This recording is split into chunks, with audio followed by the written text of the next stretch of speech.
ప్రభుత్వ సంక్షేమ పథకాలు ఎలా అందుతున్నాయి? ఏమైనా లోటుపాట్లు ఉన్నాయా? అభివృద్ధి కార్యక్రమాలు అమలు సజావుగా సాగుతోందా? ఇలాంటి అంశాలపై క్షేత్రస్థాయిలో ప్రజల అభిప్రాయం ఎలా ఉందో తెలుసుకునేందుకు జిల్లాల బాట పట్టారు సీఎం రేవంత్ రెడ్డి. ఇందులో భాగంగా మొదట తన సొంత జిల్లా పాలమూరు నుంచే పర్యటనలకు శ్రీకారం చుట్టారాయన. మరి ముఖ్యమంత్రి పర్యటనలతో పాలనలో మరింత స్పీడ్ పెరుగుతుందా? అభివృద్ధి సంక్షేమ కార్యక్రమాలు మరింతగా ప్రజలకు అందుతాయా?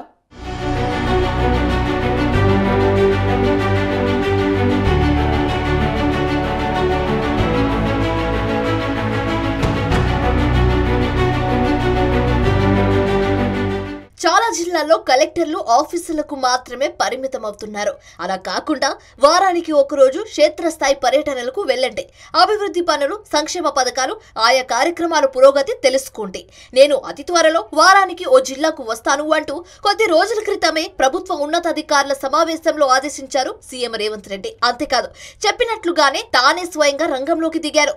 జిల్లాల పర్యటనలో భాగంగా మొదటిగా తన సొంత జిల్లా మహబూబ్ నగర్ నుంచే జిల్లాల పర్యటనను ప్రారంభించారు ముఖ్యమంత్రి.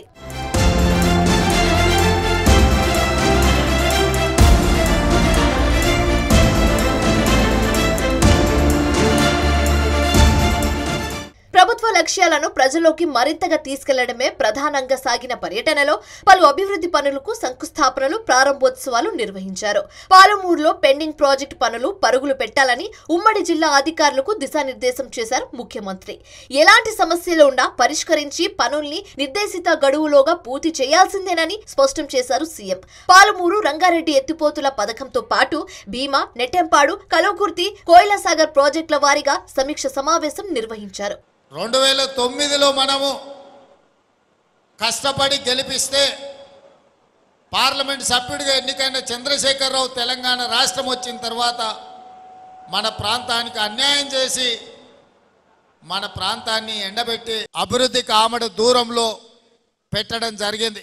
ఈ జిల్లాలో అభివృద్ధి జరగాలి, పంటలు పండాలి, మన పిల్లలు చదువుకోవాలి, మన పేదలకు వైద్యం అందాలి, ఈ ప్రాంతంలో పరిశ్రమలు రావాలి అన్న ఆలోచనతోటి ఇవాళ ఈ సమీక్షా సమావేశాన్ని తీసుకొని దాదాపుగా 6 గంటలు అధికారులతో చర్చించి మన శాసనసభ్యులు, మన పార్లమెంట్ సభ్యులు, మన ప్రాంతానికి సంబంధించిన ప్రజాప్రతినిధులు తీసుకొచ్చిన ప్రతిపాదనలను అధికారులకు ఆదేశాలు ఇచ్చి భీమా కావచ్చు, నెట్టంపాడు కావచ్చు, కోయిల్సాగర్ కావచ్చు, ఆర్డిఎస్ కావచ్చు, తుమ్మిళ్ళ కావచ్చు, పాలమూరు రంగారెడ్డి ఎత్తిపోతల ప్రాజెక్టు కావచ్చు, నారాయణపేట కొడంగల్ లిఫ్ట్ ఇరిగేషన్ కావచ్చు, ఈ ప్రాజెక్టులను అన్నిటిని కూడా తొందరలోనే పూర్తి చేయాలి. అవసరమైన నిధులు ఎక్కడ ఆగకుండా ఇవ్వడం జరుగుతుంది. ఈ ప్రాంతం అభివృద్ధికి మనం పూర్తిగా పునాదులు వేసుకోవాలని చెప్పి నేను అధికారులకు ఆదేశాలు ఇచ్చిన. స్థానిక కలెక్టరేట్లో జిల్లాలకు సంబంధించిన ఉన్నతాధికారులు, ఎమ్మెల్యేలు, ఇతర ప్రజాప్రతినిధులు, ముఖ్య నేతలతో విస్తృతంగా చర్చించారు.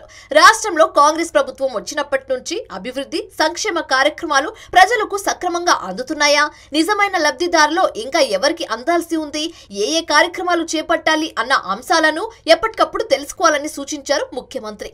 అంతేకాదు, నియోజకవర్గంలోని ప్రతి సమస్య పరిష్కారానికి అవసరమైన సమన్వయ కమిటీలను కూడా ఏర్పాటు చేయాలని ఈ సందర్భంగా అధికారులకు, ప్రజాప్రతినిధులకు దిశానిర్దేశం చేశారు సీఎం రేవంత్ రెడ్డి. నేను నాయకులకు నాయకుణ్ణి కాదు, నేను అధికారులకు నాయకుణ్ణి కాదు, నేను కార్యకర్తలలో ఒక కార్యకర్తను. మీ తోడుగా ఉండి మీలో ఒక్కడిగా ఉండడమే నాకు సంతోషం.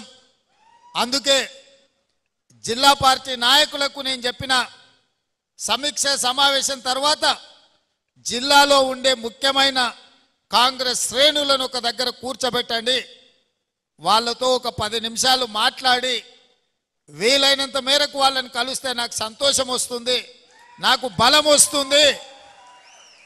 కార్యకర్తలు అండగా నిలబడితే కేసీఆర్ను ఓడించడమే కాదు, మోడీని ఢీకొంటామని చెప్పొచ్చు అని ఇవాళ ఈ సమావేశాన్ని ఏర్పాటు చేయడం జరిగింది. నాయకుల ఎన్నికలు అయిపోయినాయి. నాయకుల కోసం మీరు కష్టపడే సమయము అయిపోయింది. ఇప్పుడు ఈ వేదిక మీద ఉన్న నాయకులందరూ మీకోసం కష్టపడి మిమ్మల్ని సర్పంచులుగా, ఎంపీటీసీలుగా మిమ్మల్ని ఎంపీపీలుగా, జిల్లా పరిషత్ మెంబర్లుగా, కౌన్సిలర్లుగా, కార్పొరేటర్గా, మున్సిపల్ చైర్మన్లుగా, మేయర్లుగా మిమ్మల్ని గెలిపించాల్సిన బాధ్యత ఈ వేదిక మీద ఉన్న నాయకుల మీద ఉన్నది. అంతేకాదు ఎన్ని కష్టాలు ఇబ్బందులు ఎదురైనా ప్రజలకు మేలు చేసే పనులు చేస్తామన్నారు సీఎం రేవంత్ రెడ్డి. ఈ క్రమంలోనే రాష్ట్రంలో పోటీ పరీక్షలు వాయిదా వేయాలని కోచింగ్ సెంటర్ల మాఫియా కృత్రిమ ఉద్యమాన్ని నిర్వహిస్తుందని ఆరోపించారు రేవంత్ రెడ్డి. 2-3 నెలల పాటు పరీక్షలు వాయిదా వేస్తే 100 కోట్లకు పైగా సంపాదించుకోవచ్చనే ఆలోచనతోనే కోచింగ్ సెంటర్ల నిర్వాహకులు విద్యార్థులతో ఆందోళన చేయిస్తున్నారని విమర్శించారు ఆయన. ఈ విషయాన్ని ప్రజలకు అర్థమయ్యేలా చెప్పాల్సిన బాధ్యత కాంగ్రెస్ శ్రేణులపై ఉందన్నారు సీఎం రేవంత్. ఇదే సమయంలో విపక్షాలపై తీవ్ర స్థాయిలో విమర్శలు గుప్పించారు ముఖ్యమంత్రి. నేను ఏదైనా చేసి డిసెంబర్ లోపల పరీక్షలు చేసి దాదాపుగా 1000 మంది గ్రూప్ 1 ఆఫీసర్లను తెలంగాణ రాష్ట్ర నిర్మాణంలో ఫలితాలు ఇచ్చి వాళ్ళను అధికారులను చేయాలని నేను చూస్తుంటే ఈ దొంగలంతా గూడుపుటాన్ని చేసి ఆ పరీక్షలు పోస్ట్ పోన్ చేయమంటారు.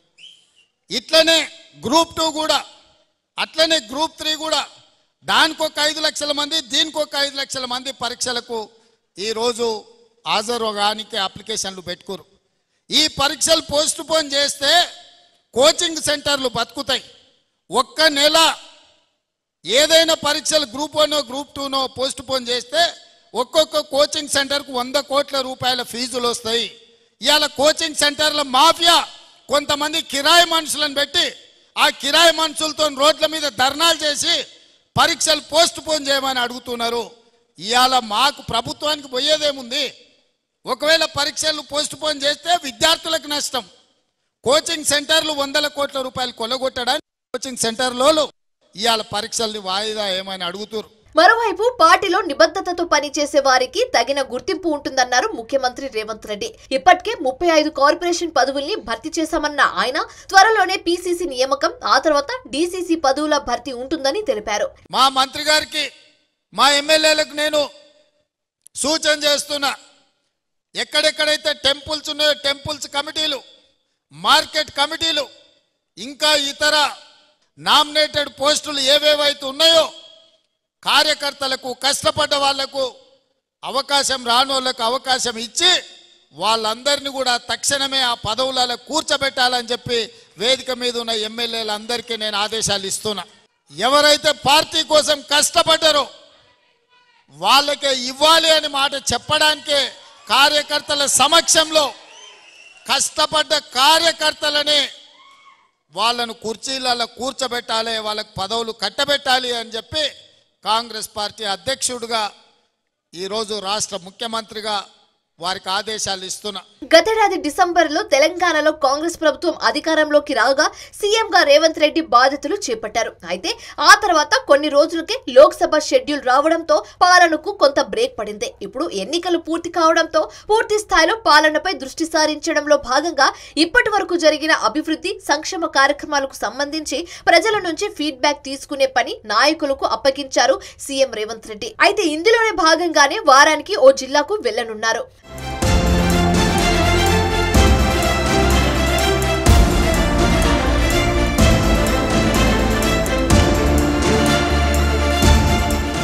మరి ముఖ్యమంత్రి జిల్లా పర్యటనలతో పాలన మరింత వేగం పుంజుకుంటుందా? అభివృద్ధి, సంక్షేమ కార్యక్రమాల అమలు మరింత మెరుగవుతాయా అంటే ఖచ్చితంగా అంటున్నారు కాంగ్రెస్ శ్రేణులు, నాయకులు. అయితే ఏ స్థాయిలో ఇవి జరుగుతాయనేది అతి త్వరలోనే తెలియనుంది.